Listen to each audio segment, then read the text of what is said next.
The last three places on this list are a real hell. People are born, live, and die there in concrete music boxes without windows, and entire tribes refuse to come out of their caves into the sunlight. Ready to discover what the earth hides? Turn on your flashlights. Let's go. We'll start with a place you've probably seen in movies, even if you've never been to Italy. Take a look at these shots: sun-scorched stones, ancient buildings, narrow streets. It seems like we've stepped into biblical times. This is where Mel Gibson's The Passion of the Christ and James Bond chases were filmed. This is Matera, and it's one of the oldest continuously inhabited cities in the world. People have lived here for 9,000 years, but the catch is that they don't live in houses, but in caves carved directly into the soft rock. The district is called Sassi, which literally translates to stones. Today, it looks like a luxurious resort for hipsters and millionaires. Boutique hotels and caves, spas, restaurants. But just 70 years ago, this place was called the Shame of Italy. And believe me, that was no exaggeration. Until the 1950s, thousands of people lived in these stone pockets. Conditions were medieval. There was no electricity, no running water, and worst of all, no sewage. Families of 70 people huddled in one dark cave, and they didn't live there alone. Their animals, donkeys, chickens, pigs, slept with them in the same room. Imagine that smell. The stench of manure mixed with the smell of unwashed bodies and dampness. Infant mortality was off the charts. People died from malaria and dysentery because they drank rainwater that flowed from the roofs, mixing with sewage. It was hell on earth, hidden in beautiful rocks. In 1952, the Italian government couldn't take it anymore. They called it a humanitarian catastrophe and forcibly evicted 15,000 people to new modern homes. The caves emptied and turned into a ghost town where only the wind and stray dogs roamed. But history loves irony. Half a century later, this shame was washed away, electricity was installed, and now tourists pay 500 euros a night to sleep in the same cave where a peasant once slept embracing a donkey. Sassi di Matera teaches us the main thing. What seems like rock bottom today can become the peak of elite recreation tomorrow. We leave Italy and fly across the Mediterranean Sea to North Africa to Tunisia. If you look at this place from a satellite or a drone, it will seem to you that the Earth's surface is scarred with gigantic craters. It looks as if a carpet bombing or a meteor shower has passed through here. But if you descend lower, you will see satellite dishes sticking out of these funnels, and children running around inside. Welcome to Matmata, the city of troglodytes. And if John Williams' music started playing in your head at the sight of these landscapes, you were not mistaken. It was here, in these very pits, that George Lucas filmed Star Wars.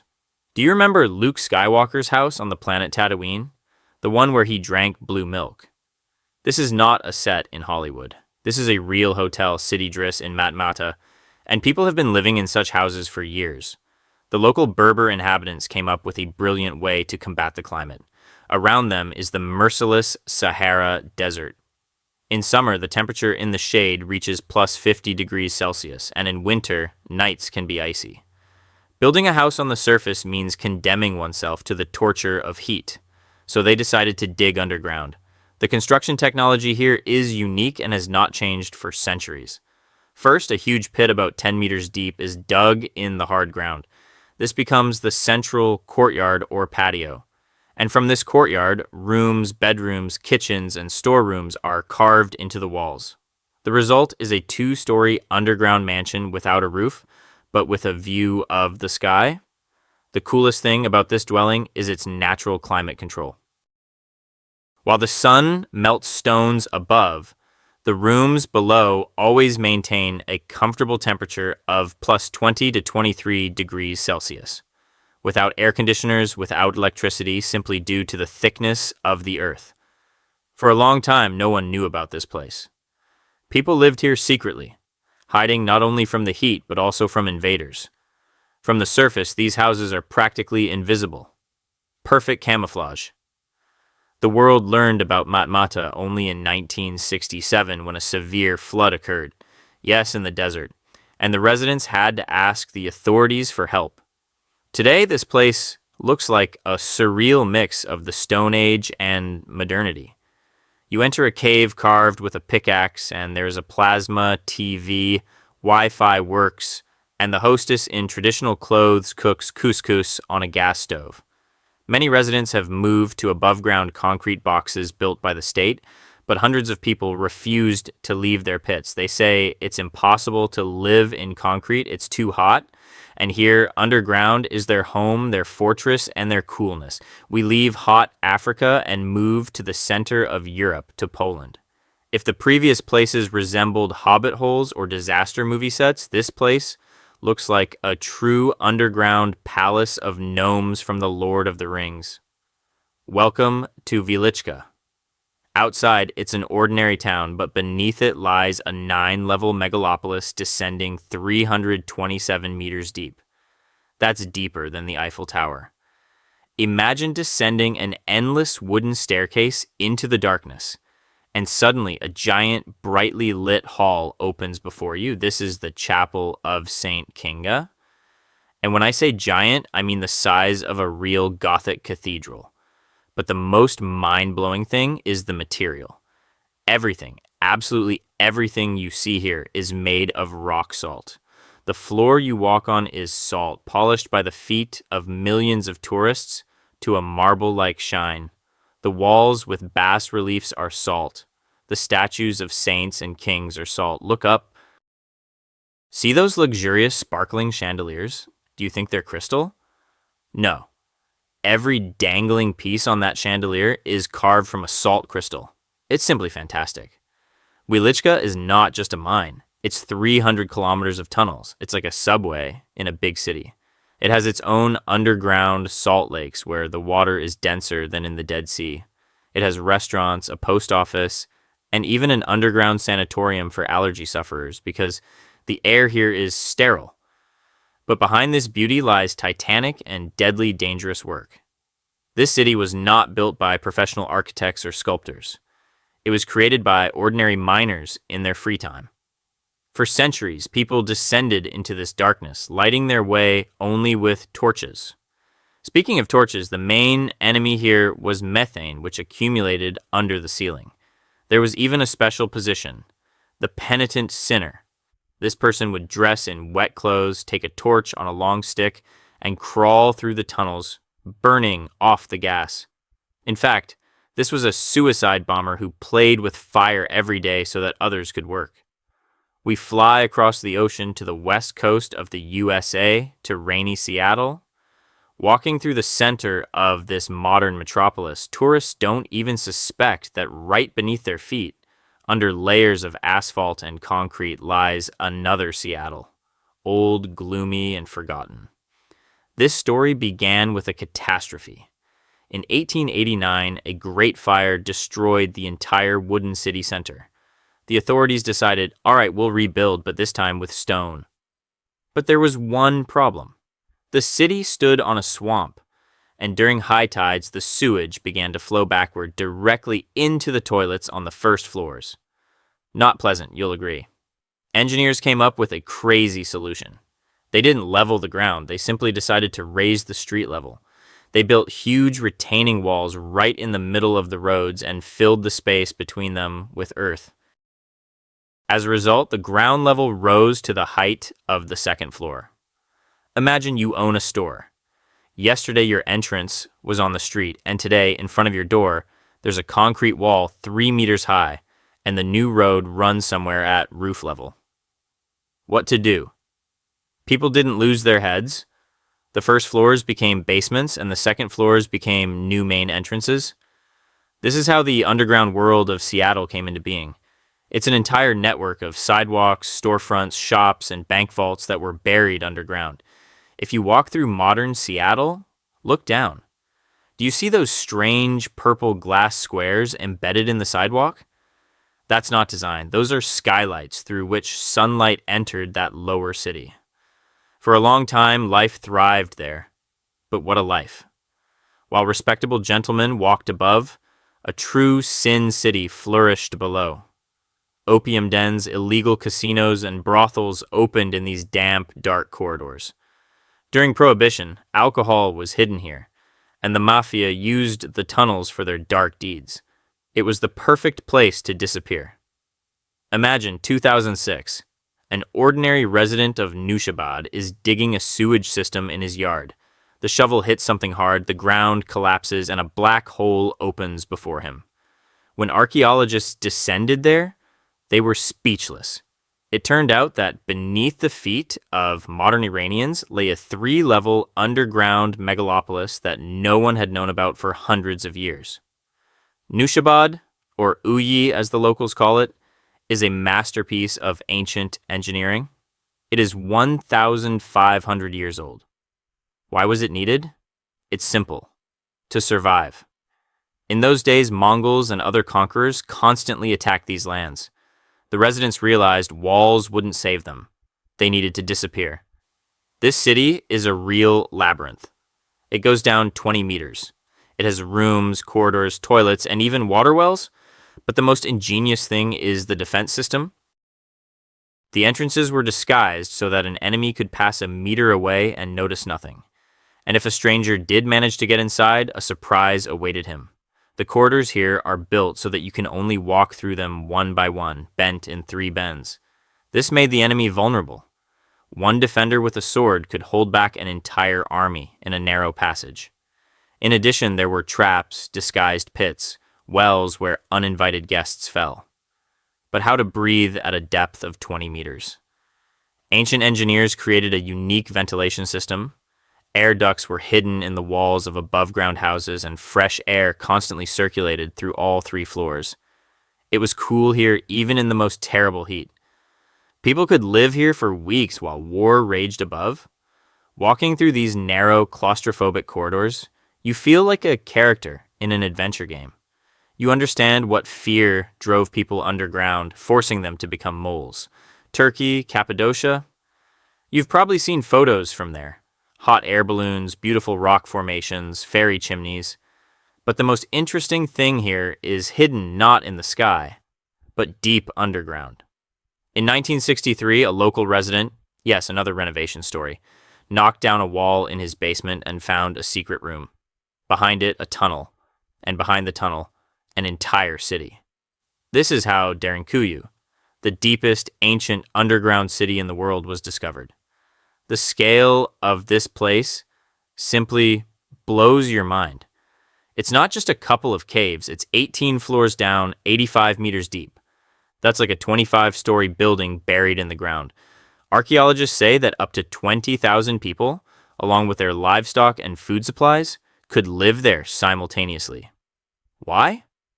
The answer is simple. Fear. The Christians who lived here were hiding from Arab and Roman raids. They turned the soft volcanic tuff into an impregnable fortress. The defense system here was ingenious. The main entrances were blocked by huge stone wheel doors. These millstones weighed half a ton each. They could only be opened from the inside, impossible from the outside. The enemy would hit the stone and could do nothing. Inside, there was everything for autonomous living. Living rooms, kitchens, smoke from hearths was vented through clever shafts to avoid unmasking the entrance. Wineries, schools, churches, and even animal pens on the upper levels. Imagine 20,000 people sitting underground for months not seeing the sun. There's also a grim side to this. Temporary morgues. If someone died during a siege, the body couldn't be taken out. It was stored in a cold room until better times. And there was even a floor for the insane. Isolation, darkness, and cramped conditions drove people mad, and they had to be locked up. We returned to Italy, to bustling and chaotic Naples. You're eating pizza, strolling through Piazza del Plebiscito, but step into a manhole and you enter another dimension. Underground Naples is a layered cake of history that goes 40 meters deep. It all started with the Greeks, who quarried tuff here for building walls. Gigantic caves remained. Then the Romans turned them into aqueducts, water reservoirs. But the most interesting part began during World War II. When bombs fell on Naples, thousands of people descended here, into these ancient cisterns. They lived here for months. Children played among antique columns. Women gave birth on the stone floor. On the walls, you can still see drawings from that time. Portraits of Mussolini, Hitler, planes dropping bombs. It's a chilling greeting from the past. But after the war, this place became a dump. People simply threw everything they didn't need into the wells. And now, walking through these echoing halls, you can stumble upon rusty skeletons of 1940s retro cars, motorcycles, Vespas, old beds, and refrigerators. They lie here covered in the dust of centuries, like props for a post-apocalyptic movie. This place is called the Belly of Naples. It's damp, dark, and very quiet. The contrast between the sunny, noisy city above and this graveyard of things below is simply striking. We fly to foggy Scotland, to Edinburgh. This city is beautiful, but it has a dark secret. Mary King's Close is a street that was once open to the sky, but in the 16th century, to expand the city, authorities decided to build new buildings directly over the old quarters. As a result, entire streets with houses and shops were buried in basements. But the eerie fame of this place is connected with the plague of 1645. Legends say that when the disease came to the city, the authorities simply boarded up the exits from this area, locking hundreds of sick people inside. They were left to die in darkness and filth so that they wouldn't infect the rich townspeople above. It is said that this is the most densely ghost-populated place in the world. The most famous ghost is a little girl named Annie whose parents abandoned her to die in one of the rooms. Tourists from all over the world bring her dolls and toys, and now one of the underground rooms is literally piled with teddy bears. The site is creepy. A mountain of old dusty toys in a stone cell where a child once died in agony. Even if you don't believe in ghosts, the atmosphere here is oppressive. Low ceilings, the smell of old stone, and the realization that doomed people walked on these cobblestones make your skin crawl. Now we move to Beijing. In 1969, Mao Zedong was seriously frightened by the threat of nuclear war with the USSR. His order was brief: dig deep tunnels, stockpile grain. And China began to dig. This is how Dixia Cheng, the underground city, appeared. This is not just a bunker. It is a gigantic network of tunnels with a total length of 30 kilometers connecting all the main districts of Beijing. The scale of construction is astonishing. There was no machinery. Everything was done by hand. Hundreds of thousands of people, workers, soldiers, and even school children, went out after lessons and shifts, took shovels and baskets, and carried out the earth. This city was designed to shelter 40% of Beijing's population, millions of people, and they planned to live there for a long time. Everything was built underground: schools, hospitals, a cinema for 1,000 seats, a roller skating rink, grain warehouses, and even a mushroom farm to grow food without sunlight. Entrances were disguised everywhere. Ordinary shops had secret doors. In schools, desks were moved and under them, a hatch to the shelter. It was an anthill, ready to receive residents at the first siren signal. Fortunately, nuclear war did not happen. The city was never used for its intended purpose. For a long time, it was abandoned. Then cheap hostels and warehouses were opened there. Now, most of the entrances are buried under garbage or walled up. But this emptiness under the feet of millions of Chinese has not disappeared. It is a monument to paranoia and collective labor. We fly to the USA, to the city of sin, lights, and wild money, Las Vegas. Imagine you're walking along the famous strip, looking at the dancing Bellagio fountains. Limousines drive by, tourists lose thousands of dollars at roulette, but you don't even suspect that literally a couple of meters beneath your expensive sneakers exists a parallel world, a world of absolute darkness, dirt, and despair. Under Las Vegas, a gigantic network of storm drains is laid, hundreds of kilometers of concrete pipes designed to drain water during rare desert rains, and these pipes have become home to more than 1,000 people. They call themselves mole people. This is, perhaps, the most shocking social contrast on the planet. Upstairs, someone orders a bottle of champagne for $500, and right below them, in damp concrete, a war veteran or a former teacher tries to light a candle to see their dinner. How do people live there? It's a surreal sight. Entering the tunnel, you step into complete darkness. You need to walk with a flashlight, stepping over puddles and garbage. But going deeper, you will discover apartments. People drag furniture thrown out by hotels here. You can see a double bed, carpets, bookshelves, and even paintings on the curved concrete walls.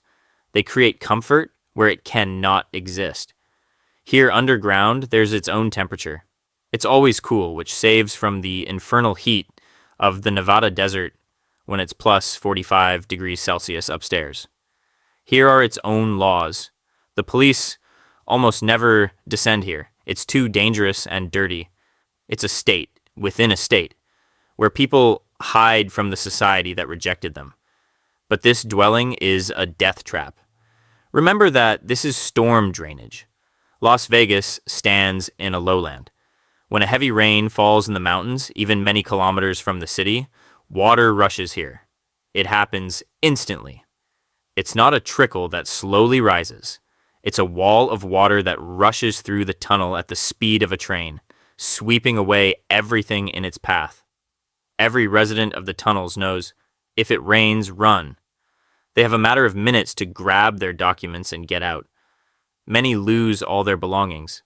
The water simply washes their apartments into the desert, and those who slept too soundly or were drunk remain forever in these concrete pipes. Their bodies are later found in settling tanks outside the city. People live here for years, coexisting with rats, poisonous spiders, and scorpions. They say they've gotten used to it, that here, in the dark, they feel calmer than above ground, where they are looked upon with contempt. The tunnels of Vegas are the underside of the American dream, a place where not only rainwater flows, but also broken destinies. We return to Beijing, but this time we're not talking about the old Mao-era bunkers that have become museums or warehouses. We're talking about what's happening in the Chinese capital right now, this very second. In the basements of modern, shining skyscrapers, beneath expensive residential complexes, lives an entire social class that has received the official name Rat Tribe. According to various estimates, there are about 1 million of them. Think about it. 1 million people, the population of an entire major city, who have simply disappeared from the Earth's surface. Who are these people? They are not homeless, criminals, or outcasts. For the most part, they are young migrant students, aspiring workers who came to Beijing with a dream. The problem is that renting an apartment in Beijing costs astronomical money. Renting even a tiny studio on the surface is simply unrealistic for someone with a waiter's or salesperson's salary, and a solution presented itself. Building owners began renting out former bomb shelters and technical basements. What does it look like? Imagine a long concrete corridor without windows, stretching into darkness.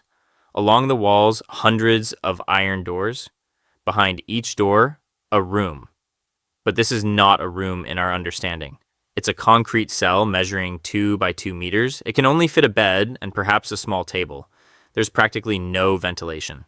The air is stale, smells of mold, dampness, and food prepared in communal kitchens at the end of the corridor. People live here for years. They wake up in the dark, go to work, see the sun, and in the evening descend again into their concrete coffin. Many are ashamed to tell their relatives where they live. They lie to their parents on the phone that they are renting a normal apartment, while they themselves sleep in a basement where cockroaches scurry along the walls. Chinese authorities are trying to combat this phenomenon. They declare such night shelters illegal, weld shut doors, and drive people out onto the street. But demand creates supply. People are driven out of one basement and they immediately find another. Because the choice is simple. Either sleep in warmth underground, or freeze on the street, or go home to the village and admit defeat. The rat tribe is the terrible price of urbanization. It is a million stories of hope trapped in a windowless cage. Looking at photographs of these rooms, you realize how much a person can compress their needs for the sake of a ghostly chance for a better life in the future. We leave the cramped basements of Beijing and head to northwestern Iran, to the foothills of the Sahand volcano. If the previous places resembled prisons or bunkers, this place looks like an illustration from a fantasy tale or a set for a movie about alien life. Look at these shots. Before you is a valley dotted with giant stone cones. They look like huge ant hills, frozen drops of lava, or the dwellings of giant termites. But if you look closely, you will see windows and doors carved into these rocks and ladders leaning against the stone walls. This is the village of Kandavan, and people have lived here inside the stone for over 700 years. The history of this place began with tragedy and fear. In the 10th century, Mongol troops invaded Iran. They burned cities and killed everyone in their path. Local residents fled to the mountains. They found these strange volcanic formations and realized this is an ideal shelter. The rock was soft enough to be carved with pickaxes, but upon contact with air, it hardened and became as strong as concrete. People carved out burrows inside the rocks to hide. The Mongols left, but the residents decided not to return to the plain. They stayed to live in the stone. What does it look like from the inside? This is not just a cave. These are multi-story apartments. Usually the first floor is a stable for sheep. Their warmth rises upstairs and heats the house. The second and third floors are living rooms. The walls here reach a thickness of 2 meters.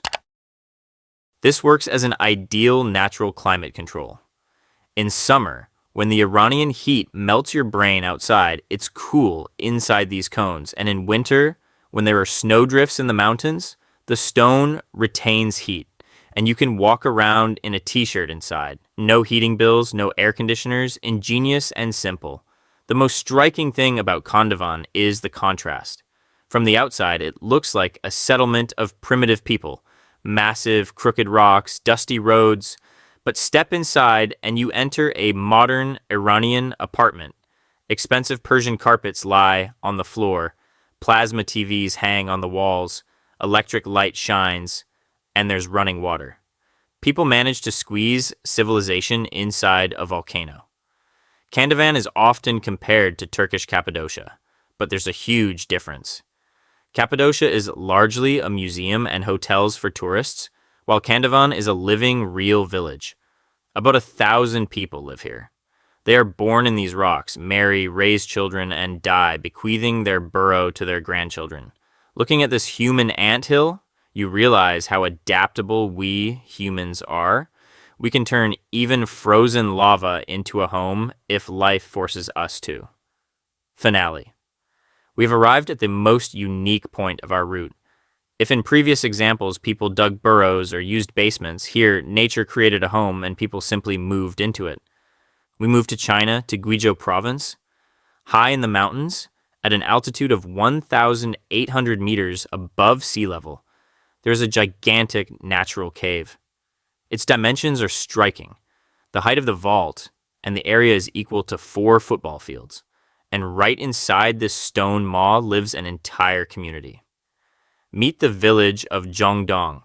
It is the only settlement in the world that is entirely located inside a cave. About 100 people from the Miao ethnic minority live here. They came here many years ago, fleeing bandits and civil war, and decided that there was no better place for defense and stayed forever. Life here looks surreal. Imagine you build a house, but you don't need to make a roof. Why? Because above you is a reliable stone vault that protects from rain, snow, and wind. The houses here are light woven without capital ceilings. Inside the cave, there is everything for life. Corrals for livestock. Cows and pigs live right there in the twilight. Their own water sources collected from the stones, and even electricity. which was installed not so long ago. But the most amazing thing is that there used to be its own elementary school here. Children studied right under the cave vaults. They had a basketball court where the ball hit the rocks and the echo spread for kilometers. It looked like a scene from a post-apocalyptic movie. Children playing basketball in the twilight of a giant grotto. However, the Chinese government did not like this exoticism. Officials stated, China is not a society of cave people. In 2011, the school was forcibly closed, stating that children should study in normal conditions. Now, school children have to spend 2 hours every day to go down the mountain to a regular school and climb back up. The authorities have tried many times to resettle the residents. They built concrete houses for them down in the valley. But most of Zhongdong's residents, especially the elderly, flatly refuse to leave. They say that the cave has an ideal climate. There is no heat, no dampness, the cave is well ventilated, and this is the land of their ancestors. For them, a concrete box in the city is a prison, and this dark hole in the mountain is a truly cozy home. It's difficult to get here. You need to walk along a narrow mountain path for more than an hour. But those tourists who do make it see an amazing picture, smoke from hearths rising to the stone ceiling, children playing, and old people looking at the world from the depths of the mountain, as if from a giant window. Zhongdong is proof that home is not walls and a roof. Home is a place where you feel safe, even if millions of tons of stone are overhead. Well, friends, we've made it back to the surface. We've journeyed through 13 underground worlds, from luxurious salt palaces to cramped sewage pipes and villages in volcanic craters. These stories prove one simple thing. Humans are the most resilient creatures on the planet. We can adapt to anything. We can turn a radioactive bunker, a burial crypt, or a hole in a rock into a home. We will live without sun, without air, in cramped conditions, but we will survive. Write in the comments which place impressed you the most. Where would you agree to live for a month for $1 million? In a cozy hobbit hole in Kuber Pedi, number 12, or in the cave village of Zhongdong, number 13? Or would you risk descending into the underground of Las Vegas?